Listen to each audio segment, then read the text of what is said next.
वर्धा मतदारसंघात अमरावतीचा हा मतदारसंघ आणि हा तालुका येते आणि ही तुमची अमरावतीची पावनभूमी आहे. संत्रानगरी तर ओळखतेच, पण एक वेगळी ओळख ज्या माणसामुळे अमरावतीला मिळाली असे राष्ट्रसंत तुकडोजी महाराज आणि दुसरे महान संत पुन्हा होऊन गेले या तुमच्या भूमीत, कर्मयोगी गाडगे महाराज. नाही तर आता संत आहे का बिनाने सय्यद लावा वहा बिना अभ्यासानं पोट अशाही संतांचा जमाना आहे आणि हे छोटे चार्टर्ड प्लेन फिरते नाही का. असो, सध्या देशावर वाईट परिस्थिती आहे. संत्रा नगरीत मी आलो आहे, इथून कलमा गिलमा घेऊन जात असतो मी, 2-4 वेळा आलो. आणि ज्या माणसानं म्हणजे हे चोट्टे म्हणते, आता जे सत्तेत आहे हे चोट्टे म्हणते का काँग्रेसनं का केलं. अरे साले, तुम्ही जे इकून राहिले Bharat petroleum, Indian airlines, petrol पंपापासून सगळ्याच गोष्टी, त्याच्यानंतर लाल किल्ला सब फुकाले काढलं यायला. काँग्रेसनं बनवलंच नसतं आणि इकलं का असतं. विचार येतो बरं. आता बंद्या या वरुड, मोर्शी आणि अमरावती, वर्धा आमच्या तालुक्यात संत्रा मोसंबीचे बरेचसे बगीचे आहेत. ह्या बगीच्यासाठी फळबाग लागवड योजना म्हणजे तुम्ही संत्रा लावा, ते जगवा, त्याले ड्रीपले पैसे, सबसिडी. लागवडीसाठी संत्रा 5 वर्ष जगवला तर त्याची सबसिडी. ही स्कीम चालू करणारा माणूस कोण होता? हे चालू करणारा माणूस होता माननीय शरद पवार. आणि हे आता त्या दिवशी ते तडीपार म्हणे, तडीपार माहिती आहे तुम्ही, वडिलांना तडीपार ते 8 वर्ष जेलमध्ये होतो ते. ठीक आहे, आता सत्ता आली म्हणून बाहेर आलं, शांतपणे सांगते. हे म्हणते शरद पवार साहेबांना या देशासाठी का केलं. अबे चोट्टे म्हणा, तुम्ही उद्योगपत्याचं 10,34,000 करोड रुपयाचं कर्ज माफ केलं. कोणाचं केलं? मुक्याने वैयत ना. आणि बळानी आहे बैताळ कोंडे, त्याचं हे 3 महिन्याच्या अगोदरची आकडेवारी यांनी सांगून राहिलो. 10,34,000 करोड रुपयाचं उद्योगपत्याचं चोट्ट्यानं कर्ज माफ केलं. पण या भारतातल्या शेतकऱ्यावर असताना 1.5 लाख करोड रुपयाचं कर्जमाफी करायचे पैसे नाही झाले पैसे. आणि मनमोहन सिंगचं सरकार होतं, हे चोट्टे मुका म्हणे, त्याले मुका परवडला. पण हे असं नाही परवडलं. बयार टीव्हीवर झोपणाऱ्या टीव्हीवर येते 1-2 महिन्यात मन की बात. अरे साले कुछ तो काम की बात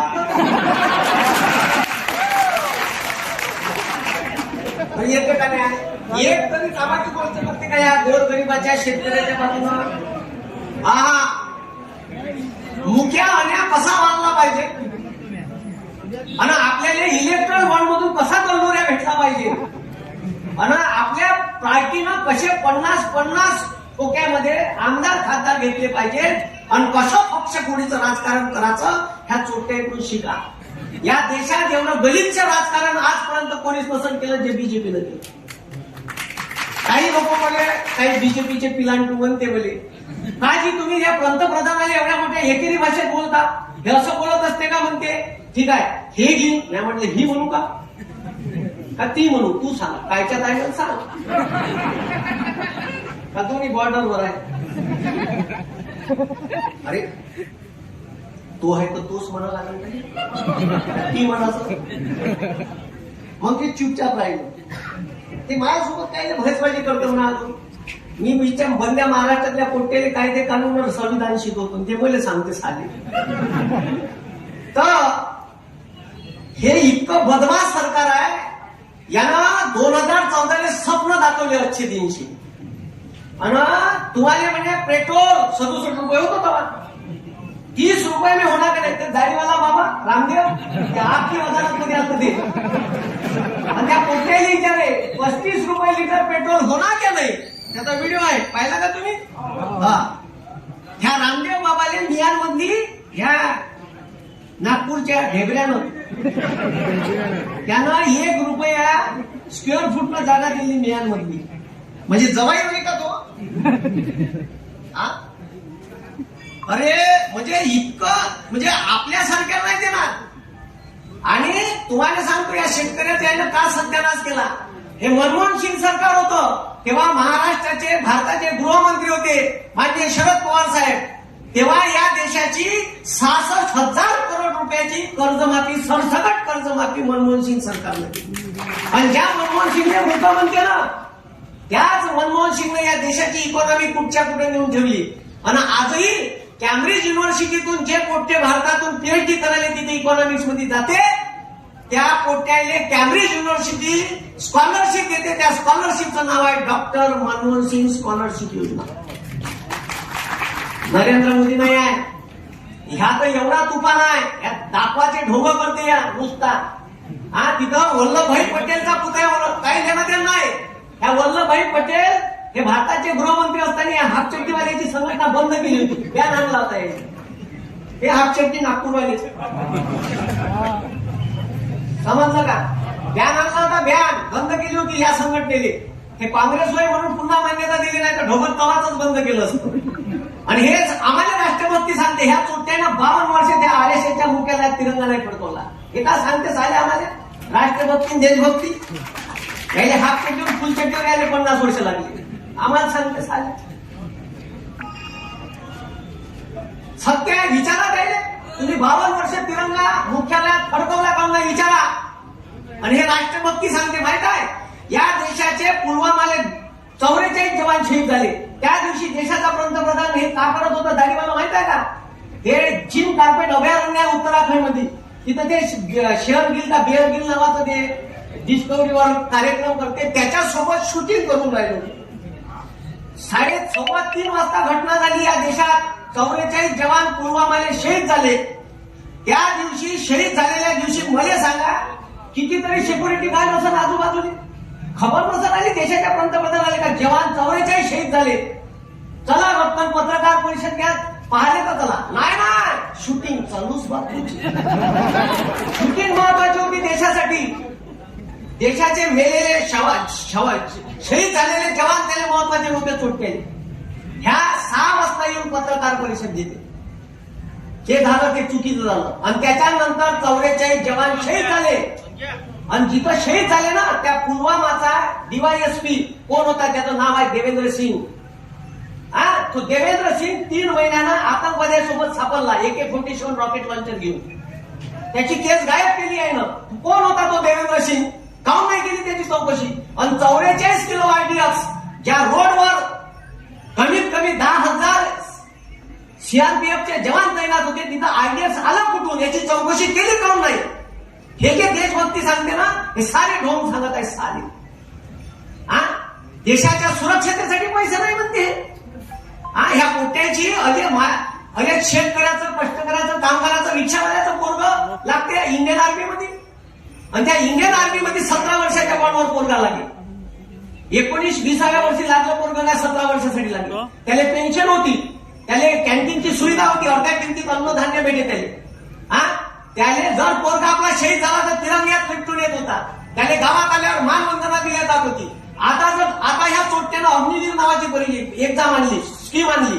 त्या अग्निवीर नावाच्या स्कीम मध्ये म्हणते का त्या अग्निवीर नावाच्या स्कीम मध्ये म्हणते का तुमचं पोरग 4 वर्षासाठी लागणार. पोरगा जर युद्धात अपयश झाला त्याला काहीच भेटणार नाही. पोरगा शहीद झाला तर तिरंग्यात लिपटून येणार नाही. आणि तुमच्या पोराला मानवंदना भेटणार नाही. पेन्शन भेटणार नाही. मग चोट्या घेत काय आहे. आमच्याकडून टॅक्सचे पैसे घेऊन राहिला. हे पैसे चालले कुठं. देशाच्या रक्षणासाठी पैसे नाही म्हणते या दाढीवाला. तुम्ही विचार करा. आणि आपलं पोरग त्या अग्निवीर मध्ये आर्मीत लागल कितव्या वर्षी 19व्या. कितव्या वर्षी लागल 19व्या. आणि 23व्या वर्षी तुमचं पोरग रिटायर होणार आहे. पहिला तोपचंद पंतप्रधानाला भारतात का लग्नाच्या वयात पोट्याला रिटायर करणार आहे. काय वाजून राहिले तू. अरे तो लग्नाच्या वयात रिटायर करून राहिला तो पोरायले वयाच्या 23व्या वर्षी. तो पोरग 23व्या वर्षी रिटायर होऊन घरी आणि त्याचा बाप हात धरून घेऊन चाल म्हणून पोरगी दाखवायला. आणि पोरीच्या घरी जर पोरगी दाखवायला बापानं नेलं बापानं का सांगा पोरीच्या बापाले he is my son he is a retired ex serviceman. पोरीचा बाप उभा ठेवून का त्याच्या ढुंगाला अबे ठेवण का. रिटायर झालेल्या पोराला तुम्ही ती घरी तुमची बहीण पोरगी द्याल का. आणि ह्या म्हणजे 23व्या वर्षी आणि तो जो युवक आहे तो 23व्या वर्षी बेरोजगार होणार आहे आणि तो वेपनचं ट्रेनिंग घेऊन आलाय. तो देशासाठी घातक आहे हे समजून घ्या. अरे तो घातक आहे ना देशासाठी. उद्या काय करावं काही सांगता येत नाही तो, कारण तो बेरोजगार होणार आहे. कितव्या वर्षी? 23व्या वर्षी. इतका हुशार पंतप्रधान आजपर्यंत देशाला भेटणार नाही. एवढं अनपड आहे. स्वतः म्हणते, स्वतः बायकात म्हणते माझ फकीर हूँ झोला लेके जाना चोट्या तू झोला घेऊन आम्हाला काय फकीर करून राहिला तू होय. आम्हाला काय फकीर करून राहिला तू घे ना झोला. कधी भेटला नसत म्हणून 2 लाखाचा पेन 3.5 लाखाचा चष्मा स्वतःच्याच पोटवर मोदी मोदी लिहून टाकलं. कधी जे कसं एखाद्याला भेटलं नाही तर हपापल्यासारखं कसं करत त्याला मराठी भाषेत एक शब्द आहे लखलख. ते कसं आहे ते लखलख. कधी भेटलं पाहिलं नसेल कधी. आता पंतप्रधान झाल्यावर का करून का नाही. अरे शेतकऱ्यांना आंदोलन केले, शेतकरी विरोधी कायदे केले या चोट्यानं. 1 वर्ष माय बापाले आंदोलन करावं लागलं माय कास्तकार बापाले. जे पंजाबचे शेतकरी वय हुरून पुरले झालेले 1 वर्ष आंदोलन. 700 शेतकरी शहीद झाले. माया हे लक्षात ठेवा 700 शेतकरी शहीद झाले. आणि 700 शेतकरी शहीद झाल्यावर याला आणि त्याचे बॅरिगेड्स नाही काढल्या त्या धुराच्या, त्याच्यावर थंड पाण्याचा मारा. ह्या बुड्या आल्या वगैरे त्याला आतंकवादी म्हणे, खलिस्तानी म्हणे, नक्षलवादी म्हणे साले. अरे ह्या देशातले आम्ही शेतकरी आहे. एका दाण्याचे हजारो दाणे करणारे माणसं आहे आम्ही. आम्ही उगू तवा तुम्ही खान साले नाही तर गोटे खाती वेळी म्हणा. अरे बरोबर आहे का नाही? हा का खाशील म्हणा. हा जग डिजिटल जरी झालं तर इंटरनेट मधून कोणी डाउनलोड नाही करता येत. समजलं का? खासाठी अन्नच लागते म्हणा साल्या. हा आणि कास्तकारांना तर म्हणलं आमच्याच पोटं उगावणं खाईन तर गोटे खायला लागेल तुले, हे लक्षात ठेवतो म्हणा. आणि मग हे आंदोलन केलं, कायदे मागं घेतले. मागं एक कोणत्याच विरोधी पक्षाला आग उठला नाही मोदी. एकमेव माझ्या बाप आहे म्हणून पुरलाच साल्याले आणि माघार घ्यायला लागले. कायदे मागं घेतले का नाही? आणि कायदे मागं घेतल्यावर मग याला पंजाबले जात होतो. मी म्हणतो कारभारच कायदे करायचा चुली धसाले. अगाऊ लोकांसोबत पंगे कायदे घ्यायचे. पंजाबले जायचं होतं, त्याच्याच बीजेपीच्या काही कार्यकर्त्यांनी झेंडे दाखवले. फाटरू तर एवढा आहे साल 56 इंच शिरा म्हणते. त्या उडान पुलावून 300 कोटीची बुलेट प्रूफ गाडी असून फाटे तर पळत यायला हे ना मग झालं पंजाबमध्ये. अरे ते शिकोय पंगे कोणासोबत तो घेऊन इंदिरा गांधीला सोबत आहे शिकोय ते खतरनाक राहते. काय पंगे घेऊन राहिला त्याच्यासोबत. अरे इतका अरे एवढा भयान पंतप्रधान स्वतः एक वर्ग शिकला नाही. त्याचा तरी फार सोबती पत्रकार परिषद घेऊन सांगते. तो म्हणते स्वतः मी काहीच नाही शिकलो. आणि त्याचा सोबती म्हणते का आमचा पंतप्रधान MA ची डिग्री आहे. आणि डिग्री कोण्या विषयात? एंटायर पॉलिटिक्स या नावाचा विषयच नाही भारतात. या नावाचा विषयच नाही आहे. एंटायर पॉलिटिक्स नावाचा विषय नाही आहे भारतात. जो विषय नाही त्याच्यात ह्या पट्टा MA आहे. बरं त्याच्यातल्या त्याच्यात ह्या पट्ट्याला पुन्हा का सांगितलं माहित आहे का? ठीक आहे आता हे तर सांगितलं याची डिग्री 78ची. ठीक आहे याची डिग्री 78ची. कितीची? आणि त्या डिग्रीवर जो फंड आहे तो फंड 93 जन्माला आला 1993. म्हणजे हे साऱ्या कॉप्या करा ना पण लोकांना दिसू तर नका देऊ तर तुम्ही कॉप्या करत आहे. अरे एवढा म्हणजे तुम्ही आणि युनिव्हर्सिटी त्याच्यातलं युनिव्हर्सिटीचं स्पेलिंग चुकीचं आहे. सांगा आता का म्हणावे देशाच्या पंतप्रधानांनी. आणि म्हणजे एवढं सत्यानाश केला या देशाचा. मी आधी 14 याले मतदान केलं. म्हटलं काहीतरी बरोबर या काँग्रेसपेक्षा. साला उरावर बसला नोटाबंदी करून. पहिले तर तेव्हा नोटाबंदी कर मी त्याला तेव्हाच ओळखलं. पण तो 2 वर्षातच ओळखायला आला. आणि तुम्ही मागच्या वर्षी 2019 पुन्हा शिकून घेतली त्याच्या हातात. घ्या शिकून मग. अरे त्यानं अच्छे दिन सांगितले. याने अच्छे दिन म्हणते का? 67चं पेट्रोल 116 नेलं. झोपकान इंजेक्शनचं वर्ष आलं चोट्यानं 8 रुपये कमी केले. डिझेलचे भाव 67 रुपयाचे 52 रुपयाचे 93 वर नेले. माझ्या बापाने नेले का? अरे सिलेंडर 430 रुपयाचं होतं 1130. किती नेलं? आता इलेक्शनच्या 2 महिन्यात 200 कमी केले. हे भिका चोट्यासारखं 40 रुपये सबसिडी देते. तेच काय देतं चोट्यात किंवा नड्यात कुठं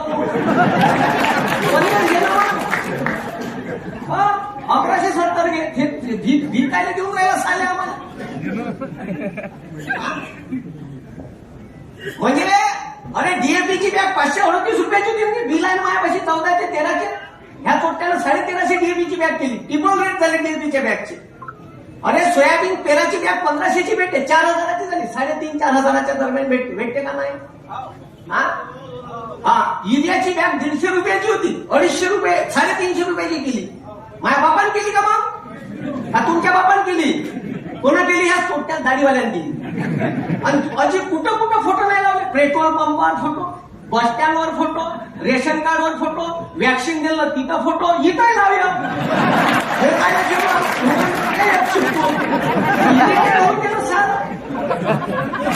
अरे त्याचा फोटो पाहिला, किंवा पाहिलं तर चॅनल बदलून टाकते साला म्हणून.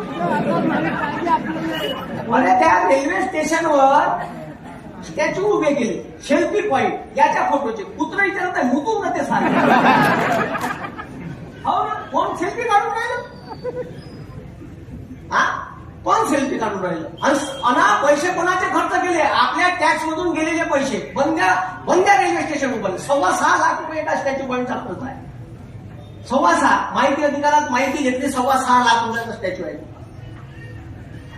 आणि पैसे कोणाचे? आपल्या पैशाची उदयपट्टी चालू आहे. हे तुम्ही समजून घ्या, आपल्या टॅक्सचा पैसा. अरे एवढे बदमाश झाले. नितीन गडकरी म्हणते रोड बांधायला मला पैसे नाही लागले. काय ते घंट्याचे पैसे लागणार? त्या प्रायव्हेट कंपन्याने रोड बांधायला दिले सिमेंटचे, बँक गंडुरे असं कमिशन. आणि टोल कोणाकडून? आपल्याकडून. मी इनोवा घेतली 30 लाखाची, गाडीची किंमत 19 लाख आणि टॅक्स किती? 11 लाख. आपण साल्या 15 वर्षाचा रोड टॅक्स घेऊन राहिला ते वेगळे. रोडवरून चालाचे ठीक आहे, टोल घेऊन राहिला ते वेगळे. आणि अटल बिहारी वाजपेयीनं पंतप्रधान ग्राम सडक योजनेसाठी 2 रुपये ते पेट्रोलवर जो टॅक्स आहे 130% तो वेगळा. आणि वरून एक सेस नावाचा टॅक्स आहे, सेस जास्तीचा टॅक्स अधिभार. कायच्यासाठी उभारला? पंतप्रधान ग्राम सडक योजने. कवाचे पंतप्रधान ग्राम सडक. इसी तरह के वीडियो देखने